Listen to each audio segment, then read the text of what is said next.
PNR e automotive, lei ne ha parlato parecchio, chiaramente dando forse una notizia oggi. Sì, noi ci stiamo confrontando nel governo e con la Commissione europea affinché sia possibile utilizzare le risorse oggi destinate su progetti chiaramente non realizzabili o non utili,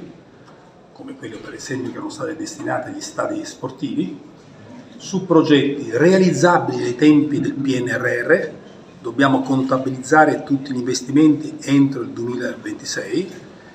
e su progetti che siano effettivamente utili al sistema sociale e produttivo del nostro Paese, affinché poi si crea quella crescita produttiva, occupazionale, che consenta di ripagare il debito che abbiamo acceso senza scaricarlo sui nostri figli, sui nostri nipoti. Questo è il tentativo che il governo sta facendo, in piena consapevolezza e responsabilità. Io sono convinto che raggiungeremo l'obiettivo. Nel contempo, per rispondere alla seconda parte della sua domanda, le prime risorse che potremo ottenere da questa revisione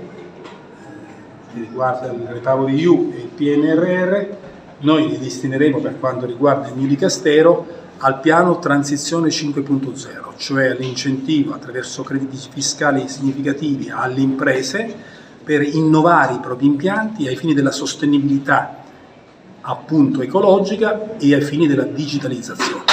Questo sarà un incentivo forte al sistema industriale per fare di più di meglio e diventare maggiormente competitivo nella nuova epoca di una rivoluzione industriale, ecologica e digitale. Automotive e rottamazione? L'automotive ha già dei significativi stanziamenti che stiamo utilizzando sia sul piano dell'offerta che della domanda,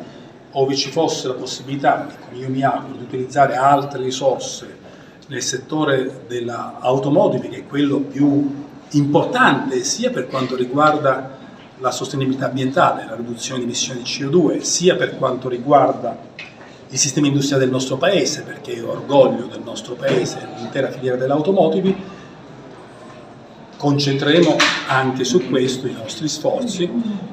con un obiettivo: produrre più automobili e più veicoli commerciali nel nostro Paese, perché siamo passati da una produzione di 2 milioni di veicoli del 1990 a una diminuzione sempre di 780.000 veicoli lo scorso anno.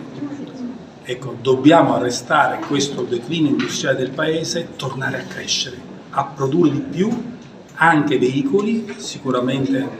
automobili nel nostro Paese, per sostenere l'importante filiera dell'automotive che a sua volta dovrà riconvertirsi sempre più verso l'elettrico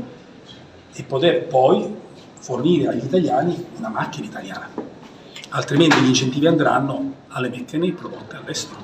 come sono andate negli ultimi anni, perché l'80% degli incentivi sono andati poi di fatto a macchine prodotte all'estero da imprese straniere e quindi incentivando gli altri.